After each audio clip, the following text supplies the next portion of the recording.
to the Rambin Rams podcast. It's been a couple weeks since our last episode. Today we're gonna pretty much review the Fresno State CSU game, and then we're gonna talk CSU Hawaii. So yeah, let's jump into it. Off the dome, what are your takeaways from this 49-21 the biggest takeaway that I took away from this game was the fact that we can actually have a podcast episode and we can actually be happy. We can be happy as Ram fans. Yeah, exactly. But no, the biggest thing I could take away is, where was this all season? The first half, dude, we dropped 35. Yeah, it seems like the Mummy play calling definitely made a change. Or something, dude, because the whole team played good. The defense played the best game I've ever seen. It's played all season. The offense has played the best game they've played all season. Yeah. Because the defense had 5 sacks and great plays by our secondary, just insane. Yeah, it felt like everything just came together this week. Oh yeah, 100%. And I think credit to CSU for causing so many turnovers, dude. Yep. I think EJ Warner had 3 picks, and then one fumble. Yep. How horrible, just a really bad game.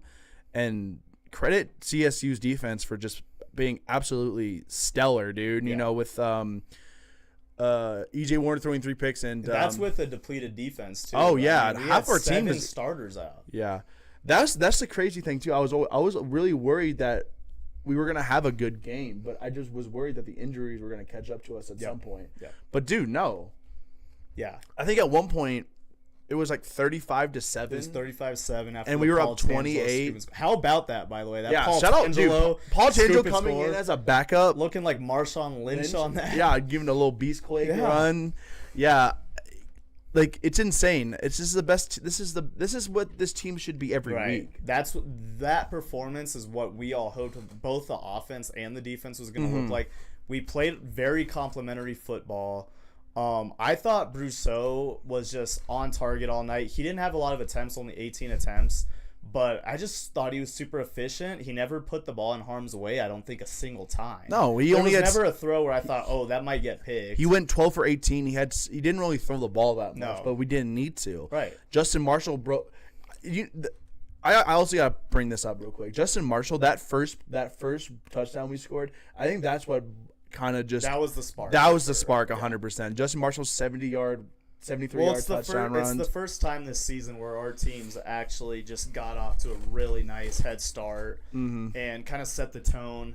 We've just been getting down early in games. I thought that this game starting off 7-0 and then 14-0, it was I remember Justin Michael made a joke about this on his podcast, but because it was 14-0 through 6 minutes, none of us knew what to do with our hands.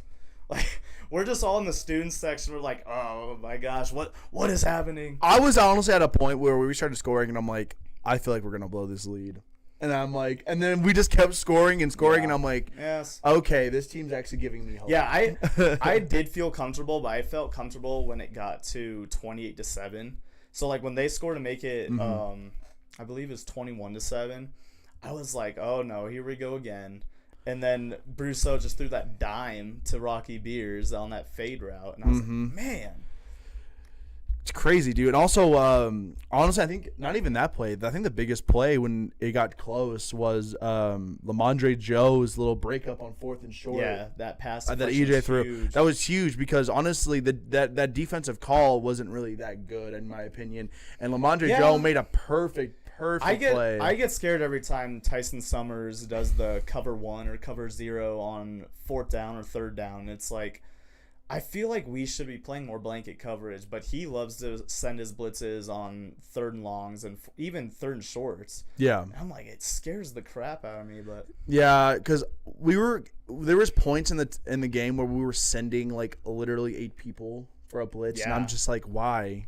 There was no point. Most of the time it was 7. We were 3rd and long though. We were sending 7. I'm like, why are we sending 7 people on 3rd and 15? There's no point in doing that. Really risky, dude. I don't know. And it's not it's just weird play calling to me. But I do want to commend our defense. They had a really good game for most part, but there were a couple. I actually think that we could have got a couple more stops in the game with a little bit better play calling. This game honestly could have been like 49-7. We literally could have dropped. We probably could have scored more than 49 too. Yeah, we purposely had conservative play calling. The third quarter was really bad. Yep. The third quarter was really poor. Which makes sense though. Like I think Jay Norvell was purposely running the football in the second half, as you should when you're up 28 or 21 points at that time.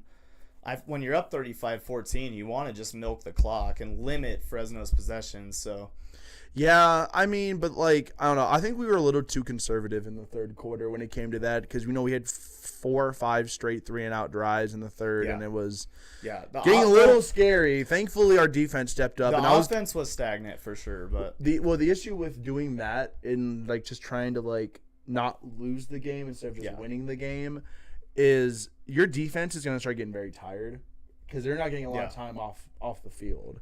So that's why I was worried that with Jay playing very conservative to try to run the clock, I was worried that our defense was going to start getting tired. And also you could tell that there was injuries piling up on that game too for us. Yeah. There was a bunch of guys getting hurt and like injury timeouts and stuff.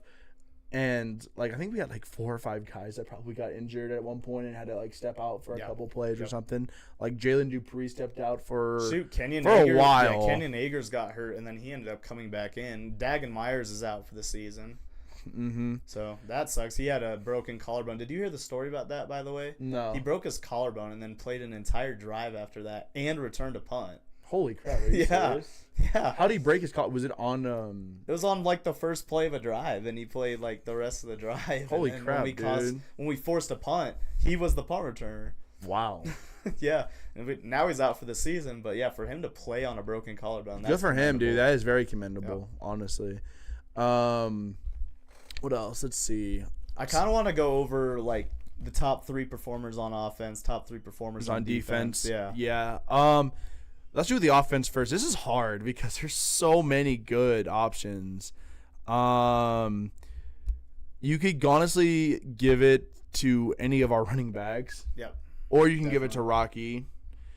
Honestly, you can give it. Yeah, look, Javion Kennard had that crazy touchdown. Yeah, I really liked how Javion played. That was a crazy play call. Chop Kennard is a very good player. Yeah, Javion Kennard is a really good player, and that play call, like you, me, and Nick, all saw it instantly. Yep. Like I literally go, Javion Kennard ran a perfect wheel route. Ran a perfect wheel route, and we're like, oh my god, he's got him. And Jackson threw an absolute freaking lob, and it was a really good pass. So he almost overthrew it. He almost hit. Javion hit it good. Made a great catch. Yeah. Made a great catch. That kid's a player, man. Yeah, he is a player, dude. He's really good. But like, I think I'm not even gonna rank them. I think my 3 guys off the top of my head, I'm gonna go with Brousseau. He threw 3 touchdowns, no interceptions. I'm also gonna go Marshall. He only had 7 carries. He had 93 yards, but that was because he got injured. The 73-yard touchdown was the one that busted it open. Yeah. And then I will go Kennard as my 3rd one.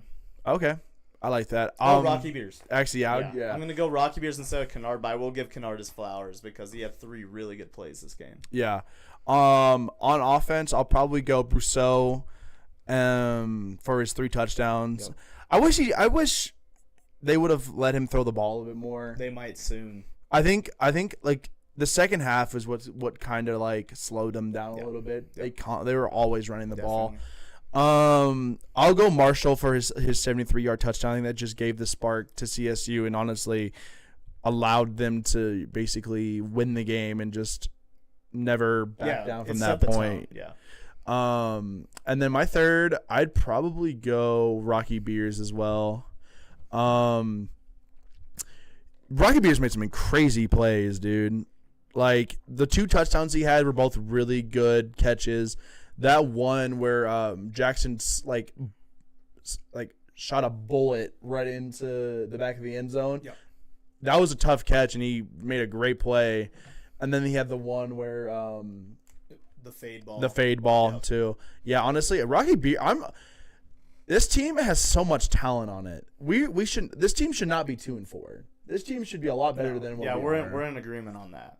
This team has so much talent. The expectations was to be about 4-2 by now. When Jackson Warren comes back, oh my God, our tight end room is gonna be gross. We might go dual tight ends when he comes back. Yeah, and have beer. I wouldn't be surprised. I think that would be a crazy thing. I think that'd be a really cool thing.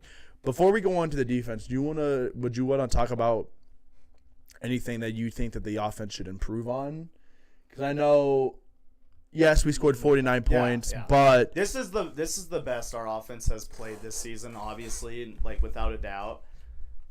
I really liked actually how complementary the offense played. Like I feel like the passing game was working off the running game. Mm-hmm. I would actually say this game was the recipe for success of what we need to see going forward. There's not like many things you could be like, oh, I didn't like how we did this in this game. We need to move away from it, like there has been in other games. This is actually the game you watch the film and you're like, yeah, actually you start the game on the ground game, you get the run game going, and then you hit play action passes and get the screen game going after those big long runs. This was the recipe for success, I think, for going forward. I think that when we play Hawaii, I think our staff is actually going to look at what we did right in this game and build off of that. Yeah, exactly. I think that's a great analysis, honestly.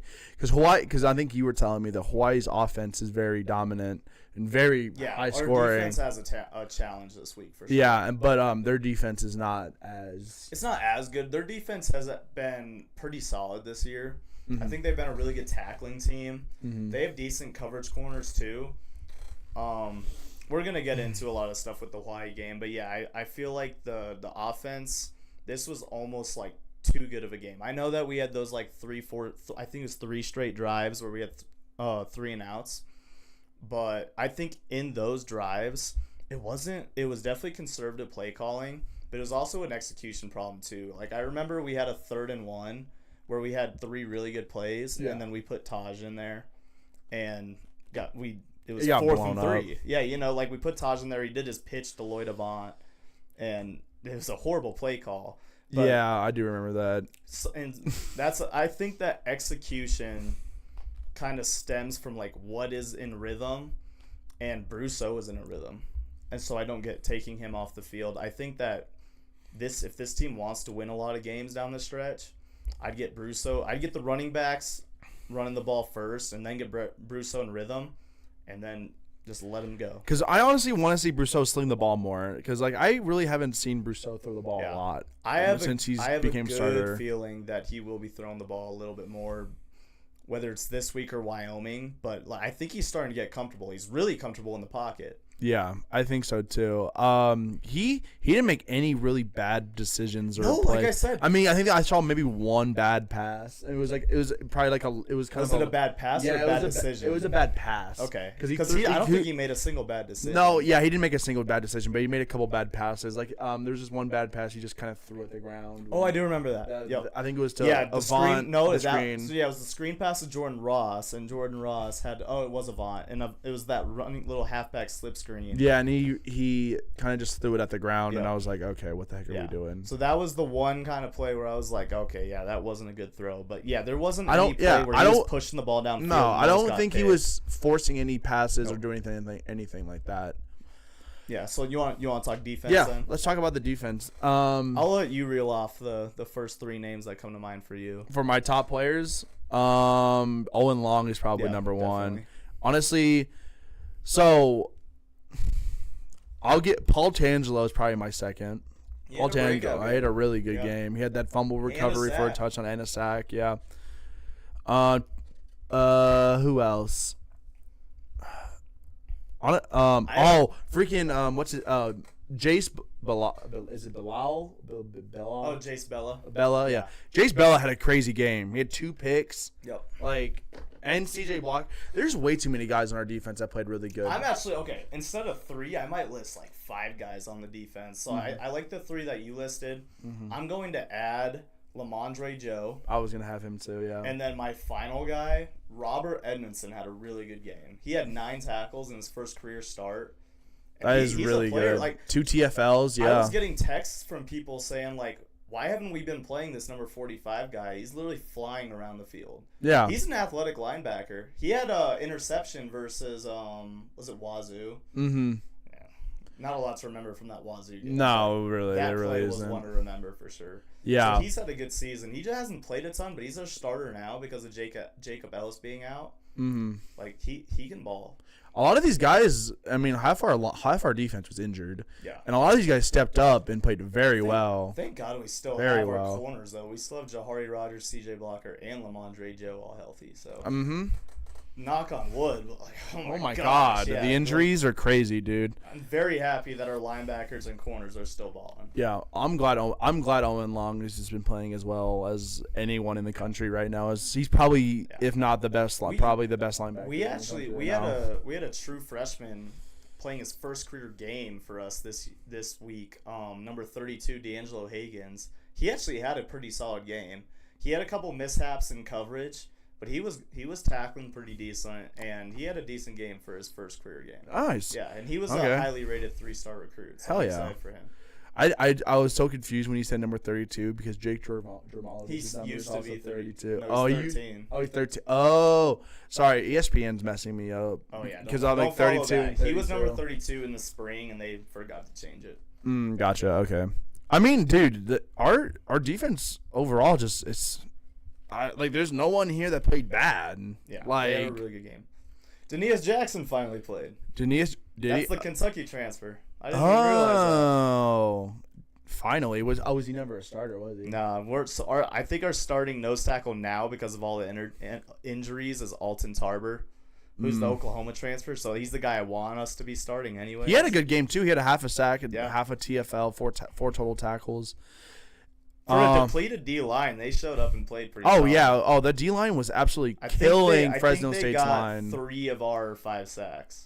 Yeah, I 'Cause mean, we had a safety sack. Owen and Long Lamondre got a Joe sack. another one. Lamondre got another sack. Tangelo got a sack. Yeah, he's a D. Well, that's he's that was the fumble. Well, no, that wasn't the fumble. But that was the no, he did get a sack. Yeah. Yeah. And then Jack Moran got a half. Yep. Jahari Rogers. Tarver got the other half on the Jack Moran one. Honestly, I can't even say anything bad, and it's honestly so like normal for us to be saying stuff and complaining about this team. It's a lovely surprise that we can finally talk good about this team. Yeah. Because man, it's so Actually, many. I feel a jolt of excitement back for this team. A little bit. I do too. I think this game coming up is going to be a big game for us for confidence. Because if we go into Laramie on a loss, I don't know what's going to happen. If we win though, and we're 3-4, possibly, and then we can go to Laramie and go back to 500, I think that's an insane confidence booster going into the last half of our schedule against like UNLV and Boise State and New Mexico and stuff like that. I think because of the spirit being back up for like a lot of CSU fans, it makes the Hawaii game all more like we need to win this now. game. We have we cannot go back to the old ways of what CSU had looked like the last 5 weeks of barely scoring 20, not even scoring 20 points a game, and the offense being absolutely stale. And we just need to keep this train rolling. Yeah, I agree. Because if this team could somehow make a bowl game, I'd be very surprised. Honestly, with the record we started out with, and if we were to go 6-6, I think I would be very surprised. Honestly, honestly, if we go 6-6, I could see us winning a bowl game with the I think the because confidence of we've that, had. I think it's a combination of the confidence that, and I think a lot of the players that are already playing now because of the injuries are guys that wouldn't just enter the portal before we play our bowl game, which was our problem last year. Yeah, that is true. So we're actually going to be playing with a lot of freshmen and walk-on guys. Yeah, in our bowl game, but they already played versus Fresno, so it's like they already know like what the deal is exactly. Yeah. And what was I gonna say? Let's move on to a topic. So for Jay Norvell, since the title, what do you think Jay has to do to save his job? Because honestly, even after the win, if I personally think that the only way that Jade can save his job is to go to somehow pull off 6 more wins in a row and go 8-4. And I was just about to say that I think the common theme when I've seen people ask that question is that 8-4, 8-4, 8-4. For some reason in my mind, I'm thinking that 7-5 with a loss at Boise wouldn't get Norvell fired. I don't think he gets extended, but I think that if you go 7-5, and I would predict that we go 7-5 if we win these next 2 weeks, because I'm a confident son of a bitch, and I would be like, oh, we're gonna beat UNLV, but yeah, if you go 7-5, you're beating Wyoming, you're beating Air Force. You're winning both rivalry games. You just kind of embarrassed Fresno, who's probably going to win 7 or 8 games this year, mainly because of how easy their schedule is. But and then that would also include an upset win over a UNLV team who's probably going to go 10-2, and that's with a loss to us. Mm-hmm.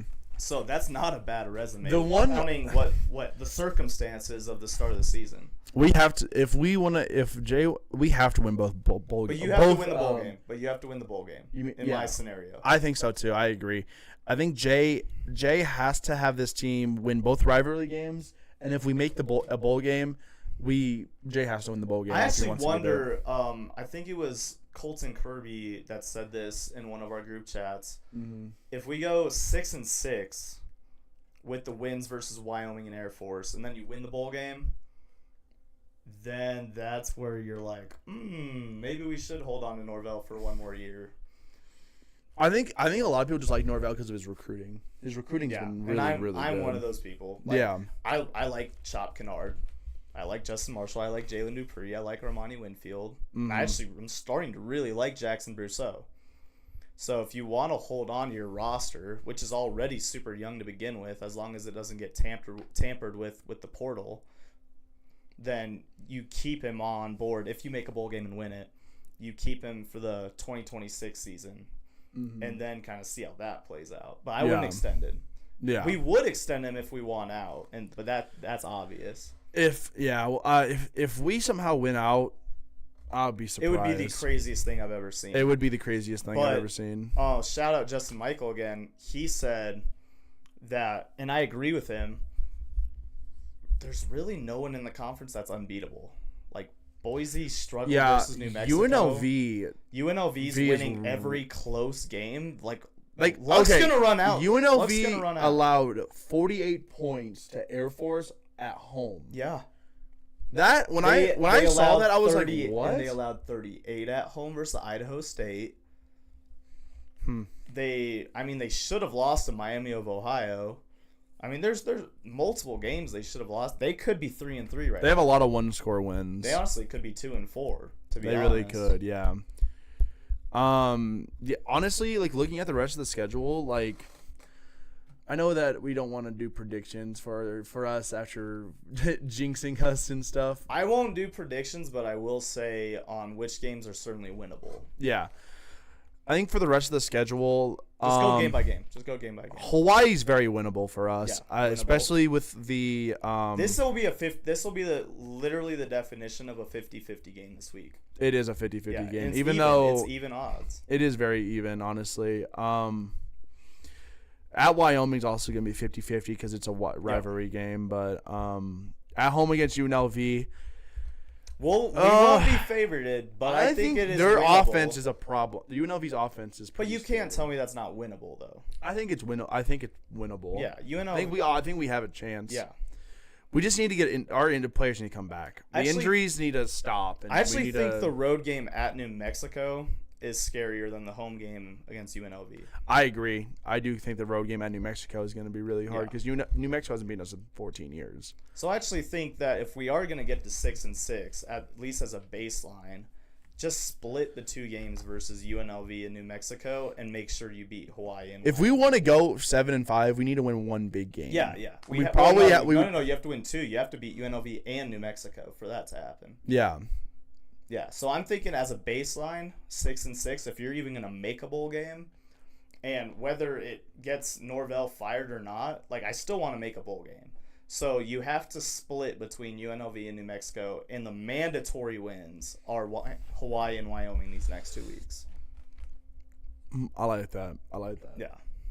Also, this is off topic. I realized that there's a possibility that I want John Weber to schedule the because we still haven't decided what time we're playing UNLV yet. Oh yeah, I didn't even realize that. Put it on Halloween, please. Put it on Halloween. The day's set in stone. Oh, is it? Yeah. What? What day? It's November 8th. Oh, for UNLV? Yeah. Wait, why? Oh, do we have a bye week in between? Yeah. Oh, that sucks. Damn. Honestly, that would be really cool though. Have a Halloween game would be really cool. Halloween's our bye week this week. Yeah. Okay, gotcha. Cool, but alrighty. Do you want to move on to talk about the Hawaii game? Yeah, let's preview the Hawaii game. Right. Honestly, there's a lot. I still laugh at that ESPN predictor. Yeah, I don't. ESPN predicts us to have a 72% chance of winning. Do not look at that. I already know the Barstool CSU guy fell for that. Like I said, I think it's pretty even. There's a lot to like about Hawaii this season. They do have one bad loss. They lost at home to Fresno State. In all reality, they should be 6-1 right now. It's not really a bad loss, I guess. I mean, at home. Considering what we did to them. I mean, that's fair. That's fair. But yeah, lots to like about Hawaii. They have maybe the most electric offense. In the offense, it's probably the right word to use for it. Their receiver room's crazy. I mean, I think they have like 3 receivers that have had 100-yard games this week. They're averaging a lot of points too. 37, 23, 23, yeah, 44. Yeah. So in their 5 games, they've scored 44, 44, 21, 23 only. Really, Portland State, they only scored 23. That's kind of weird. And then 37 against Sam Houston. I think that the challenge for our team this week will definitely be stopping their pass game. And that's even scarier to think about because Tyson Summers, all he does is blitz. And honestly, I think Alejado gets the ball out just as quick as anyone. Yeah. I mean, 1,456 passing yards is a lot. He's a beast. Have you watched any Hawaii this year? I have not, actually. Really? To be fair, though, it's really hard to watch them. Like, watching them is weird because, I remember the only time I ever watched Hawaii was at Hawaii a couple years ago. And our game versus them, yeah. Yeah, and it was, like, the weirdest, like, setup you had to go through to watch the game. Because, like, you had to, like, go download this app, and, like, it was really weird. It was just hard to watch Hawaii. It was, like, the Spectrum app or whatever it's called. And they don't have they don't get nationally televised games very often. Yeah. Which is weird. Which they should, It's already weird enough that our game versus them this Saturday is on Mountain West Network. Yeah, why is this game not on television, like national TV? Like, why is New Mexico and Nevada on FS1, but our game is on the Mountain West Network? That doesn't make any sense. They chose the wrong games to televise. No, seriously, like it doesn't make any sense. They probably thought that Hawaii was going to be not very good this year. That's probably why they didn't. Their air raid's crazy though. I think Alejado had 400 yards last week versus Utah State.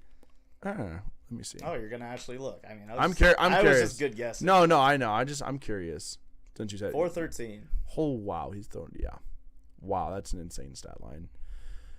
And I thought Utah State was really good this year, but they've kind of fallen off. Their offense is scary. Hawaii's offense is. Our defense is gonna have to play very good because we are gonna get cooked. We made a joke at last week's game in the fourth quarter that our game versus Hawaii this week might be like 44-41. If we play exactly how we played last week, we're scoring that. We can score that many points. Yeah. But our defense needs to play exactly how they played this week. If our defense plays exactly how they played last week against Fresno, against Hawaii, dude, I think we can hold Hawaii under 20, under 24. Yeah. Well, 24. I'm not going to just predict our offense to score 44, so I'm hoping that we hold them to like 27 and we beat them like 28-27. Yeah, I agree. Yeah. But what are like the things that I guess we already talked about that. Like what are the things that we're looking for in the offense, like coming off of the Fresno game? I don't know if I think the run game is gonna be very important against. I'm just curious. I'm gonna look at some of these games and look how many rushing yards they have given up. I mean, Air Force doesn't throw the ball very much, so so that's a lot of rushing Air Force yards. isn't the greatest example that you could have put. Yeah, I picked the wrong game. Utah State would be a better one, probably. Actually, let me go to Fresno. Wow. I mean, wow, they held him to 30. Interesting. I mean, Fresno doesn't really run the ball that much. No. This one. Okay. So yeah. So it seems like their run defense is like okay. It looks like their run defense is decent and their pass defense is very good. Yeah. I mean, just for this game, yeah, I think so. I think we just gotta. I think if we just get our running backs going, I think that it's gonna be really hard for Hawaii to stop the. It's like a three-headed horse, dude. With three-headed monster. Three-headed monster. You got three-headed horse. Three-headed monster. Yeah. I can't say I've ever heard that one before. Yeah, the three-headed monster of Dupree, Marshall, and Avon. And honestly, it could honestly be four because of Kennard. It's like a four-headed monster. Yeah, honestly, and I think that if we focus on the rush on the running game, then we can open up to throwing the ball more because they're going to be committing a lot more on the running game than they are going to be on the passing game. And I think Brousseau could make some really good passes and, I really truly believe that our recipe success was really from the blueprint of the Fresno game. You instill the run game. It works out. You literally use the success from the run game to open up the pass game. Mm-hmm. I mean, it doesn't get any better than that to me. I think the offense can really thrive the rest of the year if we can get really good at running the ball effectively early in the game, and it forces the defense's hand by loading the box. And then we're like, screw it. Let's just chuck the ball deep now. Mm-hmm. That's what I'm saying. Start hitting the seams. That's what I'm saying. When Jackson Warren comes back. Oh, my God, dude. Is he coming back this week or? I don't know. There's no timetable. There's no timetable on Jackson Warren for some reason, and there's really been no press about it either. Weird, and he hasn't played since. Wazoo? Northern Colorado. No. Was it? It was Northern Colorado, I think, because I don't think he was playing. I don't think he played. No, he didn't play versus UTSA. Oh, he did. So UTSA was the last one. BFN's interception was targeted to. Oh, Jackson Warren. Yeah, I remember that play. Yeah, I do remember that too. Okay. Yeah. I don't know. Their defense seems like they do get a little bit of pressure. I mean, one of their guys has 4.5 sacks. He had 2 sacks against Sam Houston. Here, click back. I'm trying to remember this guy's name. Go to the bottom. Manuma. Click on that guy. Yeah. Peter Manuma. Yeah, dude. He's been at Hawaii for like 3 years now. He played us even way back in the 2023 game in Honolulu. Mm-hmm.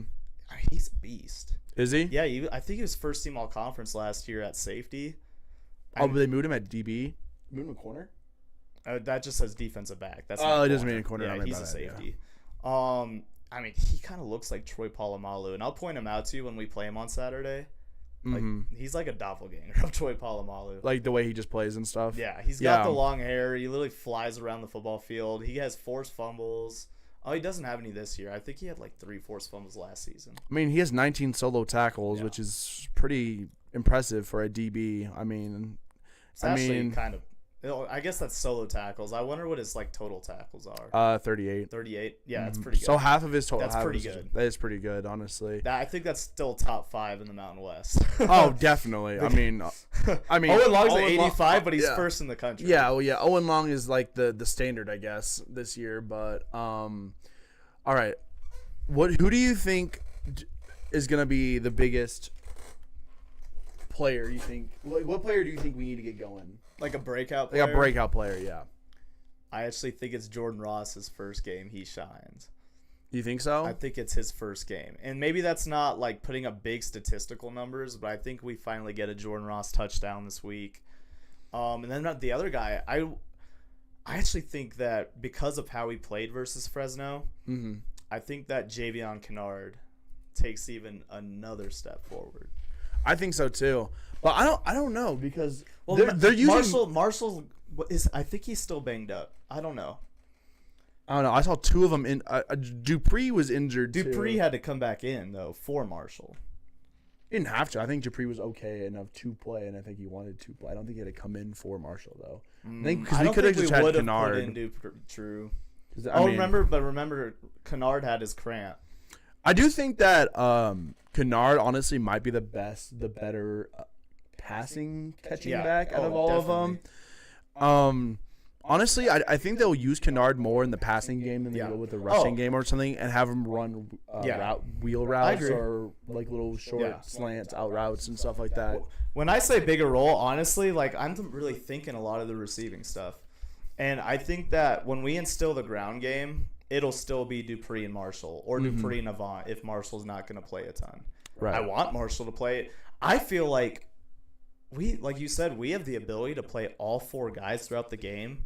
None of them have really any ego to where they're like, oh, they're angry they're not getting the ball. Well, no. I saw a play where I think it was Avant had this like 3rd and 8 run for like 12 yards where he was carrying defenders, ran off the field. Dupree came in and just basically did super hungry. Yeah, he ran over the dude. Oh, yeah, he trucked that guy. I do remember that. Like, Dupree was just having fun out there, not even as, like, the lead back. He was just, like, whenever he got to be able to be on the field, he was like, I'm going to truck a motherfucker, dude. Yeah, like, for real, honestly. I mean, I think our running backs are going to be the stars of this game, honestly. The wide receivers have – I don't know what's going on, and I don't know. Armani's reliable. He is, but like we're just not giving him. Yeah, we're just not really doing the air raid offense that we were expecting. And we learned it's not the recipe for success for this team. The pro style offense is how things are gonna get done. Yeah, exactly. It is. It's kind of that like when Kansas City had Pacheco, and they were really like trying to get the ball to Pacheco a ton and instill the ground game, and then when teams started putting 6 guys or 7 guys instead of 5 guys, and it just never worked. Yeah. No, I'm saying when they used Pacheco to then throw it to Kelsey and to throw it, use him as a bait, to McCole Hardman. Yeah. That was the recipe for success. That I think it's similar of like a mixture of like a West Coast offense and a pro style offense, rather than the air raid where you're just only throwing the ball. Right? Exactly. I mean, in the quarterback situations is a little weird because Jackson Brousseau. I still believe in. I think Jackson's a great quarterback, but he hasn't played very much, and I think Jay's probably a little scared to really be letting him like sling like that and throw like 40 times a game or something crazy like that. Like how a lot of these. I'm hoping we can see it by the end of the season, but yeah, I think that you just try and do the same stuff that you were doing against Fresno. And I think so. And really force the defense's hand, because sure, if the defense really wants to take away the run game and put 6 or 7 guys in the box every play, we will throw the ball at Brousseau 40 times, because you just take what the defense gives you. Exactly. Fresno was in this like very base defense throughout the entire game, where they weren't like changing how many guys they had in the box. It was always 5 or 6. They never put 7 guys in there. But whenever there was 5, we were like, okay, we'll just do an inside zone handoff to Justin Marshall, and he scores on that play. Right. I think that if teams, it goes both ways. If Hawaii wants to put 5 guys in the box, Norvell's going to, or Matt Mummy's going to be happy taking that. Oh, yeah, 100%. And when they throw a 6th guy in, you get a little creative on offense. Alrighty, let's move on to defense. Who do you think on defense is gonna be? Okay, let's I'm gonna cancel one player. Yeah, we'll cancel Owen Long. Owen Long is guaranteed. I was to have thinking a the same game. Exact thing. Knock on wood. I don't want anything bad to happen, but yeah, knock on wood. Owen Long is gonna have a really good game. So, besides Owen Long, who do you think is going to have a really good game on defense? Kenyon Agers. I'm going Kenyon Agers. That is not. And you know what? It could be either one of the two. It's gonna either be Kenyon Agers or Paul Tangelo. Okay. Because I think that the edge rushers are starting to pick up their confidence a little bit. And Norvell gave Kenyon Agers a shout out in the press conference. Like, he's starting to turn into the player that we want him to be. Mm-hmm. Kenyon Agers is an athletic freak. Yeah. He is. He's the guy that had the forced fumble. I mean, he chased down EJ Warner, and then just punts the ball out, and that was a great. I saw that play coming from a mile away too. He's quick. Dude. I really enjoy watching all of our linebackers, all 4 of them. I'll list them all 4. Kenyon Agers, Paul Tangelo are the outside linebackers. Then the inside linebackers are Owen Long and Robert Edmondson. All 4 of them are fun to watch. Our linebackings are really good, very good. I actually do like that pick, honestly, thinking about it. I personally think Lamondre Joe's going to have a really good game because he's going to be guarding their number 1 wide receiver. What's his name? What's his first name? Pofele Ashlock, yeah. He's good. We'll need Jeezy Joe to have a big game. Yeah, I mean, he dropped 113 and 3 touchdowns against Utah State last week. I don't think Utah State's corners are very good, though. We have good corners. Like, I think Jahari Rogers and Lamondre Joe are very good players. Yeah. We need all 3 of our corners to have big games, though. Like, I think that I think we'll actually have A.J. Noland at nickel because that's who he played at nickel against Fresno State. He's actually going to have the toughest assignment. Can you pull up Hawaii's wide receiver room real quick? I'm trying to remember this guy's name. Their slot receiver is actually their most explosive receiver. Ashlock's a really good player, and he's their leading receiver. You might have to actually just do the team website real quick. Or I can just pull up a game maybe. Yeah, just do the full box score from one of their games. Yeah, and then do this. All right, I'll find him. My God, this guy. Yeah, Brandon White. Oh, no, Nick Senecal.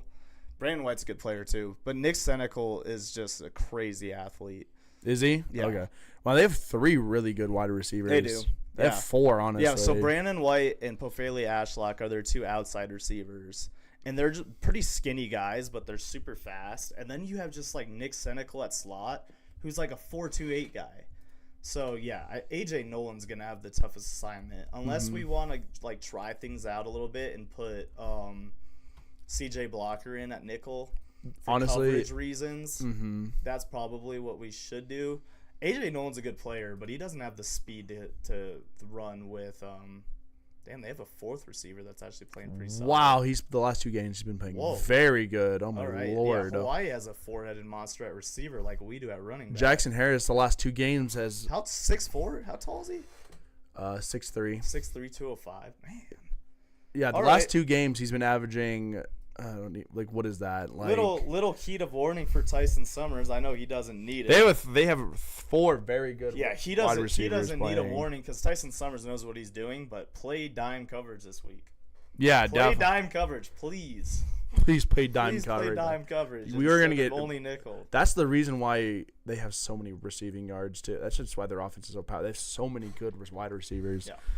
And honestly, their running back's not even bad either. Like this guy's pretty good. Yeah, Landon Sims, he's a decent player. He kind of reminded me of Van Shield when I watched him play versus Stanford week 1. Oh yeah. He's like a slightly more athletic version of Van Shield. Okay. So, yeah, he's a solid player. Honestly, yeah, their offense does look pretty scary. Their offensive line's probably very good too. I want to see. Can I pull up and see how many times he's been sacked? Oh, here we go. Ooh, that's a lot of sacks. He's gotten sacked. All right, so let's set the picture for you guys. He's gotten sacked 4 times in the first 3 weeks of the season. Last week he got sacked 5 times. There's been 1 game he got sacked 1 time. It was against Air Force, who has the worst pass rush in the conference. So every decent pass rush he's played against, he's gotten sacked at least 4 times. His QBR rating isn't very good either. His QBR has been kind of like 50, 74. Yeah, you're he right. had 3 picks against. Actually, I'm curious. Can you pull up Jackson Brousseau's QBR from his 3 games? Yeah. 1 second.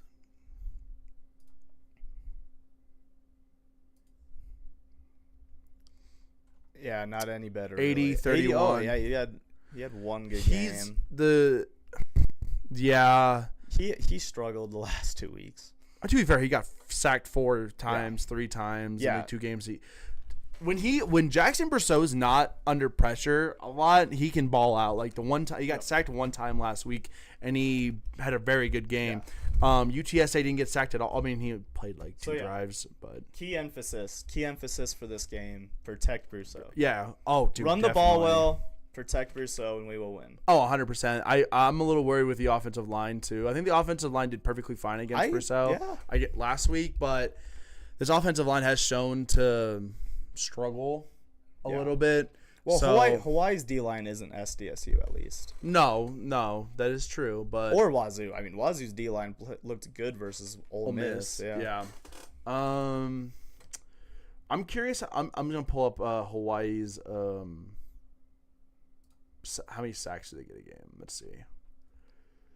Team. Defense. No, is it not gonna be on here? Sorry, I'm trying to look for their stats. So they have 17 sacks in total this season. In 6 games. That's kind of a lot. They're averaging. No, that's average. They're getting about 2.5 sacks a game. I mean, that is pretty average actually. What about interceptions? They've only gotten 5. They average an interception a game, that is pretty good. That is pretty good. So yeah, they have athletic DBs. They do have very athletic DBs. Honestly, the biggest thing is gonna be protecting Brousseau and making sure Brousseau does not make bad decisions or bad throws, because this team will punish you on defense if we don't protect him, or if we turn the ball over. How many fumbles do they have? Actually, I'm curious. Forced fumbles, they have 4, so about 1 a game. I think their defense has been pretty solid at creating turnovers. Yeah, they have a very good defensive. Like they're very good at converting turnovers. Yeah. I think the biggest thing here is is holding the ball, because honestly, I've seen us fumble the ball a lot. Like those first couple weeks against like Wazoo. Ever since the UNC game, or actually, I'll say Wazoo. Ever since the Wazoo game, we've actually done a decent job holding onto the ball. Yeah, we have. I don't know. There's clearly a little bit more discipline going around in the. I think they got ripped in. I think they got ripped into at practice. The penalties too. Penalties will kill us in this game too. Any stupid penalty will absolutely kill our drives. Yep. Because honestly, the way to beat this team is to keep the ball out of their offensive hands. Like we need to win the time of possession. If we win the time of possession, if we can instill long drives, like I would say like 8 to 10 play drives, and then score on almost like I wouldn't say every drive we have, but like if you know every scoring drive we have, if it is 8 to 10 plays, that'll run a lot of clock off. Oh yeah, huge. I think the biggest thing is you need to keep the ball out of Hawaii's offensive hands. I will say this: if let's say we score in half of our possessions and we punt the other half, like Fresno, if we do that without having a single turnover and not these like stupid untimely penalties, we should be able to put above 35 points on Hawaii. Oh, 100%. I'm gonna look at Hawaii's penalty stats and see what. They average 64 yards of penalties per game. We're probably closer to like 70. We're probably around the same actually. So they have 60 is a lot. 60 yards is a lot. I feel like penalties are so nitpick because it depends on what penalty it is. Yeah, though. That's it's the hard. thing. It's hard to tell. 64 per game. That means that there's probably holding. There's a lot of holding. Yeah, it's hard to tell just by looking at the stats if these are untimely. You don't know if they're untimely penalties. You don't know what penalties that are. No, we have the exact same amount. Yeah, 64. But I don't know. I haven't watched enough Hawaii to know if they have as many untimely penalties as we have had in games. So. Let me look at Hawaii's time of possession and how I'm kind of just. You're I'm looking at everything. Oh my god. Hey, it's not a. Honestly, I'm curious to see like if they keep the ball very long. Time of possession. Wow. They hold the ball for 32 minutes a game. That's. That's kind of a lot, honestly. In a 60-minute game? Yeah. That's half. And we hold the ball for 27. That's because we've been bad in time of possession. Like, that's average. Okay, that's fair. Okay, fair. But yeah, honestly, I think what we said is completely true. I think Brousseau needs to be protected the most. I think the number one priority for CSU is protecting Jackson. And making sure Jackson and the number one priority for Jackson is not to make dumb plays and throw bad passes or anything. For the defensive side, they need to just the DBs are going to be the biggest thing. Honestly, the DBs are going to be big game. The DBs and our line is going to be biggest just to get pressure because Hawaii's offensive line doesn't seem like it's very good since they allow a bunch of sacks a game. So getting pressure onto what's your quarterback's name? Alihado. That's going to be the number one priority. It's going to be pressure on defense and just making sure our DBs don't allow any big plays or anything stupid. Yeah, if they can take away like the long 50-yard touchdown receptions, that'll be nice. It'll be a tall task because they have the best receiving core in the conference, maybe. Yeah. Not even maybe. I think they have the best receiving core in the conference. That I would have told you that before the season even started. Mm-hmm. I mean, they got 2 guys in the preseason first team all conference at receiver. Mm-hmm. So, yeah, it's a tall task for the DBs. But, yeah, they're the key of the game. I agree. D-line's also the key of the game, getting pressure. And then offensively, no turnovers. And time of possession will be huge. And honestly, and run the ball. Running the ball is going to be really good. Yep, instill the run game, play off of that for the pass, and hit some play action passes down the field. Mm-hmm. With that being said, what are your final predictions? I know we hate doing these, but we can do I them don't want to do this score thing, dude. They're fun though. Oh yeah, they are fun. Actually, let's incorporate this into the game pick'em. Also, this is just before we go into that. Hawaii's offense 394 yards per game. That's combining passing with running though. Well, they pass more than they run. Yeah. So they have a good passing offense. Yeah. So, but honestly, for a score prediction, I'd probably go. God, I don't want to give CSU a lot of points. I think our defense plays very well. I think it's going to be 27-20, and we're going to win. I think our defense plays well. I think the defense plays formidable, but I think we still give up some big plays, unfortunately. I think it's just hard not to with this Hawaii receiving core. I'm going to go with actually what I said earlier. I think 28-27 sounds right. 28-27 would be good. Yeah, somewhere in there. 30-27, 28-27. I wouldn't be surprised if it's a 38-35 game, but that would suck because that means the defense wasn't playing well. Yeah, I think our defense is going to have a lot more motivation to play very well, especially after that last game. They're just so injured, dude. Yeah. But, I mean, we still have good backups. Yeah. Paul Tangelo is a great linebacker. And the backup safety. And our D line played very well, too, last game. So I think it's very possible that these young guys could play very well. So all right. I think 28-20 is pretty good.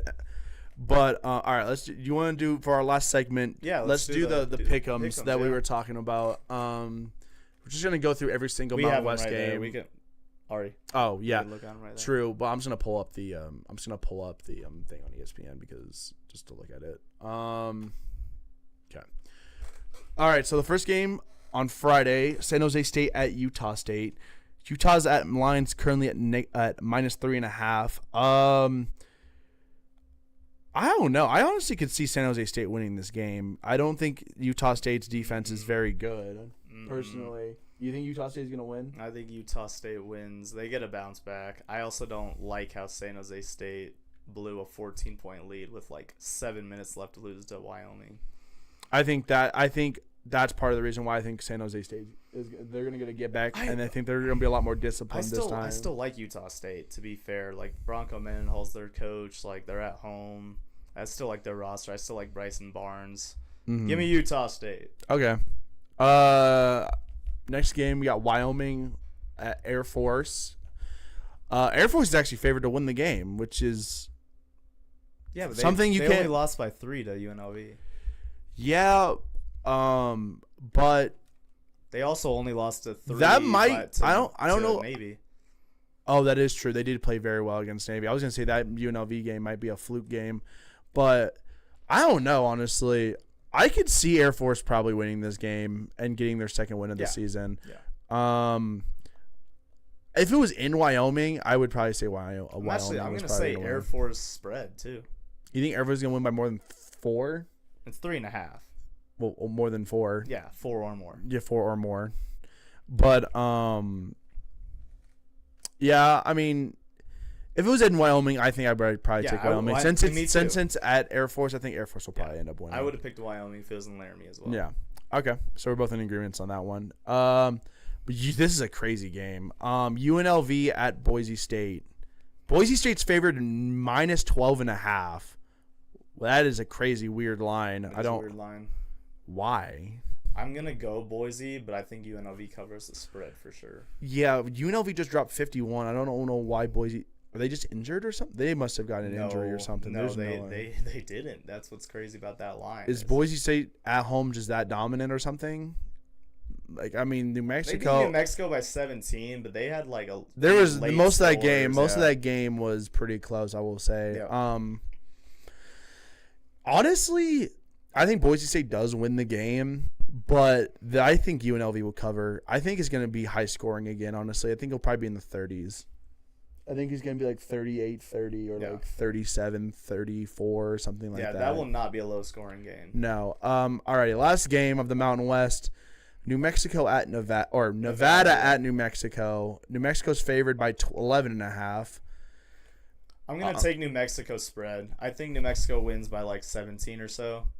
I think New Mexico wins, but I think Nevada covers. I think Nevada probably loses by 10. They haven't looked terrible. I mean, they did last week. New but Mexico, 2 weeks ago, they looked solid versus Fresno. New Mexico hasn't looked the greatest. I mean, the Boise State game, they looked good against Boise State, but that last yeah, I don't want to really hold bad. that fourth quarter against them, to be honest. Like, New Mexico fought for 3 quarters versus Boise, so. Yeah. Okay. So we're pretty much in agreement on every game we're except locked for one. in here. Hell yeah. Alrighty. So if we go 5 for 5, let's throw a parlay down. But honestly, I might, dude. I'm thinking about it. Screw it. Let's see. Alrighty. Is there anything you want to talk about before? Yeah. How about the rumors of the attendance getting broken? Oh yeah, the stadium attendance, dude. The students this year have been good, dude. Like even like when we sucked, like last week, we were thinking that this was. We gonna still be, had like 9,000 students. Yeah, we still had a lot of students in the student section. It was pretty packed, honestly, which I was very surprised. And honestly, good for the students, dude. The students were definitely have been showing up every single home game. Yeah. And they still do. We'll have all the season ticket holders actually back for this game, so it's definitely going to be a sellout crowd. I hope there weren't a lot of them in the stands. There was for a lot Fresno. of people missing against Fresno State. Yeah, honestly, we might sell out Canvas Stadium. Yeah, I think that's what I think that's what John Weber was saying. Yeah. It'll definitely be an attendance record for homecoming game. Oh is yeah, what he was saying. And we have some pretty heavy. Yeah, we've we've had ones that have been above 35,000. So if we get above 35,000, it'll look like a sellout no matter what. Yeah. Alrighty. Yeah. Any final thoughts for you? No, I don't think so. I think we got everything covered.